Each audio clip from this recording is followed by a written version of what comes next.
Hello and welcome everybody to the special EULAR preview podcast brought to you by Cytokine Signalling Forum.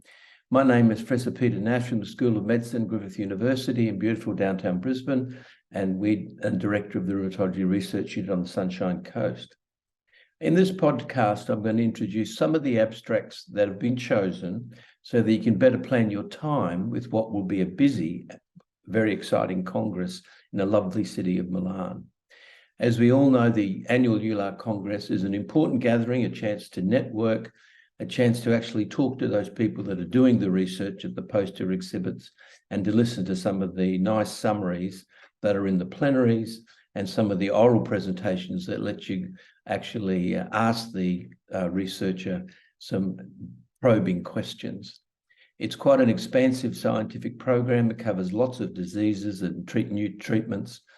We'll be particularly interested in RA, PSA, lupus, and new molecules, but there are all kinds of basic science and clinical symposia, abstract sessions, presentations. So sometimes it's nice to have a guide to show which are the highlights and which areas you should concentrate your time on. Lots of therapeutic updates, measurement tools, the latest EULAR recommendations, particularly in PSA that was recently updated in Zurich and will be presented for the first time. So lots of different things to talk about. We have a EULAR symposium that CSF is running, and it's talking about JAK inhibition and where it's going to sit in the management of rheumatic diseases. And our highlights in these individual preview brochures will cover RA, PSA, and ACT-SPA. And these brochures are now on the CSF website and available for everyone to have a look at. They include the session times for the key abstracts that we've selected, and that will let you keep up to date with lupus abstracts. Don't forget the Lupus Forum at lupusforum.com, and there you'll see some exciting new options for managing lupus patients, including some of the novel therapies that are being studied and looked at. Let's think about RA first. It's the first area we're going to highlight. You'll find that the impact of oral surveillance and the PRAC review has changed the world of JAK inhibition. There's an array of posters and orals that look at safety and efficacy across the JAK inhibitor category. The prevalence of MACE in RA is heavily investigated, and there's a number of key posters and presentations that try to cover what oral surveillance highlighted as hypothesis generating, and they'll look at what evidence is available with long-term follow-ups of a number of the JAK inhibitors across the class. So in keeping with a very strong focus on JAK inhibitors at the Congress, there's a couple of great posters on long-term data.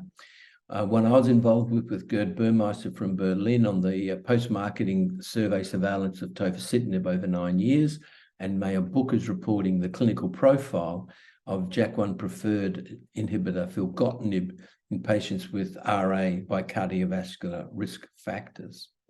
We also have a poster on the novel drug combination iguratimod and tofacitinib in RA by Ji Chen. There's a number of other combo JAK inhibitors that are being studied. Beprocitinib is a TYK2 JAK1 that's being looked at in PSA, and there'll be presentations on that. And there are further questions are raised by Hannah Bauer, who questions whether JAKs have the greatest efficacy in those RA patients where safety concerns are at their highest. So MACE is certainly a very important theme of safety, and MACE in RA has become a very hot topic. And there's a comorbidities in rheumatic diseases session with Matthias Schielter, who's trying to answer the question, does anti-rheumatic medical treatment of rheumatoid arthritis affect survival after the first acute myocardial infarction? Mayer Book is back to present the impact of cardiovascular comorbidities on the efficacy of TOFA versus TNF in rheumatoid. And Jacques-Eric Gottenberg reports on the acute cardiovascular events risk in RA patients treated with either tofacitinib or the TNF inhibitors. And finally, Romain Amon investigates the incidence of MACE in patients with RA treated with JAK inhibitors compared to other biologic DMARDs. So thanks to oral surveillance, all these issues, VTE, cardiovascular risk, MACE, malignancy, highly topical, and you can see long-term study extensions and make up your own mind about the relevance or otherwise, and the safety or otherwise of the JAK inhibitor class. In PSA, there's really a lot to look forward to. There's a lot of therapeutic updates for a variety of treatments, as well as several presentations on clinical measurement tools. As I mentioned, Laura Gossick will be presenting the EULAR updated recommendations for the management of PSA, and that will be a very important session. There's more talk of different domains.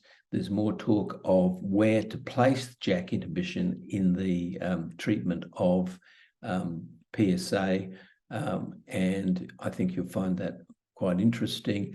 There's now more of a breakdown of therapy with recommendations of individual therapies for individual domains.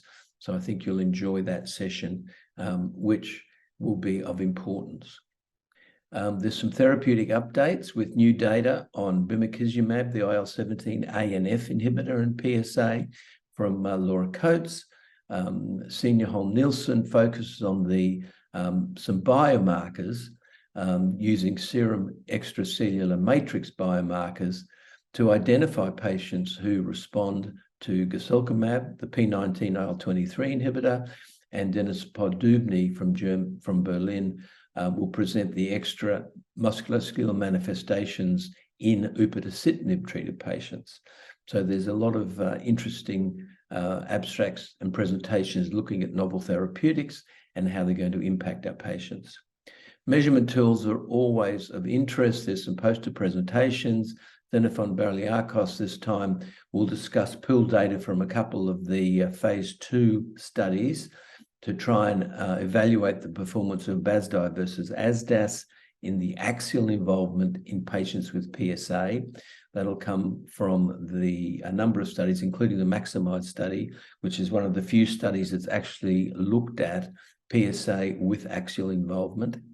William Tillett is working on a more practical disease activity measure that would be suitable to use in the clinic, and he'll present some of the phase 3 studies, whether you use a 3 or 4 visual analog score, an easy and quick tool that you can leave in the waiting room for the PSA patients to fill out, and you'll get an objective measure of disease activity to follow over time. Lihi Ida presents some great work. She's been doing some fantastic stuff on gender and how it affects PSA disease activity and response to therapy, and she'll present this time on her Presto, which is a measurement tool trying to look at the PSO population, which ones are at the greatest risk of developing PSA. In AxSpA, let's have a look at some of the abstracts we've picked out. These, in particular, is the poster view 4 on day 3, is looking at the 52-week safety profile of bimekizumab, the 17A and F inhibitor, and its ability to maintain improvement in efficacy endpoints over time. Marina Magre discusses the achievement of sustained improvements and efficacy outcomes regardless of prior TNF inhibitor therapy, and Fabian Proft presents the latest data from B-Mobile 1 and B-Mobile 2 phase 3 studies with bimekizumab. There's a nice presentation from multiple presentations and posters looking at secukinumab, 17A inhibitor in a PSA and AxSpA, and Maxime Dugardos will present the latest French data, which will highlight the impact of time of initiation, line of biological therapy, and how that affects the retention rate of secukinumab. Asmir Vodenkarovich presents the latest data from the German Aquila study, and Philippe Goupil describes the impact of baseline CRP level on secukinumab retention in AxSpA patients. So nice studies on secukinumab looking at retention rates, who's going to respond, and the impact of time of initiation and line of therapy. Finally, going full circle back to the JAK inhibitors now, and AXPAR, Victoria Navarro-Compan will present her time to improvement of pain, stiffness, and disease activity in patients with AS treated with tofacitinib. Number of studies looking at upadacitinib, presentations such as Philip van den Bosch's discussion of the one-year efficacy and safety of upadacitinib, this time in non-radiographic AXPAR. And finally, Thierry Sornas describes how treatment with upadacitinib results in the inhibition of a broad range of potentially pathogenic pathways in non-radiographic AXPAR, and those radiographic AXPAR or AS patients who are inadequate responders to a biologic DMARD.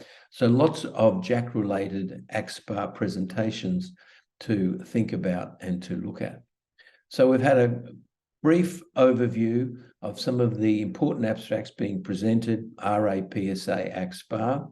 The CSF has plenty more EULAR support planned for the Congress.